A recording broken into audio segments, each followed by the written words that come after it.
दोस्तों, सीमा हैदर जो पाकिस्तान से भारत पहुंची है, वह भी 5 बॉर्डर क्रॉस करके। सबसे पहले वह पाकिस्तान से दुबई गई, फिर दुबई से नेपाल आई और फिर नेपाल से भारत में पहुंची। और वह खुद को बता रही थी कि वह 5वीं पास है, लेकिन इनके जो कारनामे हैं वह किसी ग्रेजुएट इंसान से कम नहीं। तो आप समझ सकते हैं कि अब सीमा हैदर पर उंगली उठाना तय ही था।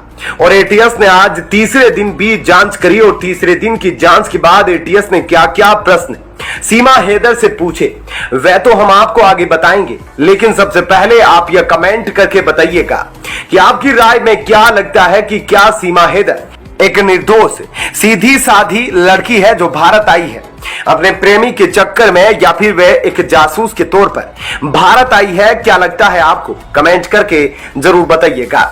इनके बारे में आपको बता दें कि इनके बारे में यह भी बताया जाता है कि यह पाकिस्तान आर्मी में भी कर्नल रह चुकी है। हमें यह भी लगता है क्योंकि इनकी जो बातचीत करने का तरीका है, इनका जो बॉर्डर क्रॉस करने वाली नीति है, जो ये इतने सारे बॉर्डर क्रॉस करके भारत पहुंची, इन सब से तो यही लगता है कि यह काफी मैच्योर्ड वुमेन है और इन्होंने बहुत सारी दुनिया देखी है और इन्हें कहीं ना कहीं बहुत सारी ट्रेनिंग देकर भारत भेजा गया है। लेकिन एटीएस भी रुकने वाला नहीं था और एटीएस ने कुछ खतरनाक सवाल पूछे जो अब हम आपको डिटेल में बताते हैं।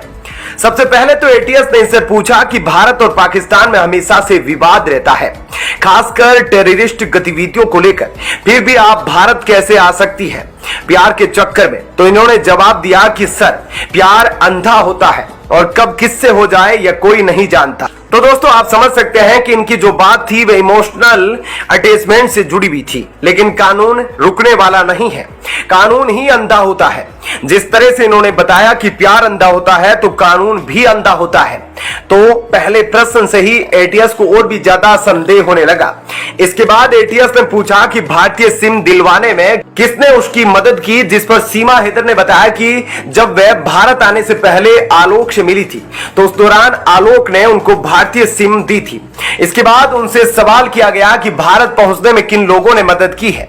ऐसे में इस सवाल पर सीमा हैदर ने बताया कि भारत पहुंचने में किसी ने भी उसकी मदद नहीं की और वह अकेले ही अपने बच्चों के साथ सभी बॉर्डर को पार करके भारत आई और इन सब में आलोक के अलावा और किसी ने उसकी कोई मदद नहीं की है।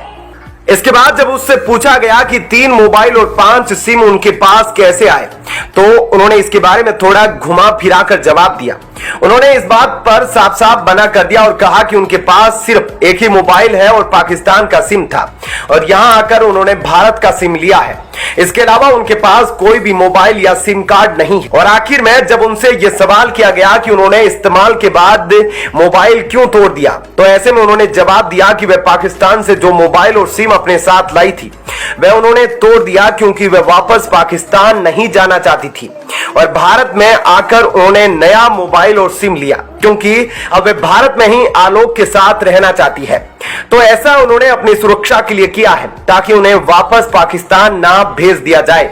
ऐसे में दोस्तों, जिस तरह से सीमा हैदर से सवाल किए गए, जैसे उन्होंने इन सवालों का जवाब दिया, उसके बाद से पुलिस और एटीएस का शक उन पर और भी ज्यादा बढ़ गया है। ऐसे में अब देखना होगा कि आगे पुलिस और सरकार उनके खिलाफ क्या एक्शन लेती है। दोस्तों, इस खबर के बारे में आपकी क्या राय है, हमें कमेंट करके जरूर बताइए।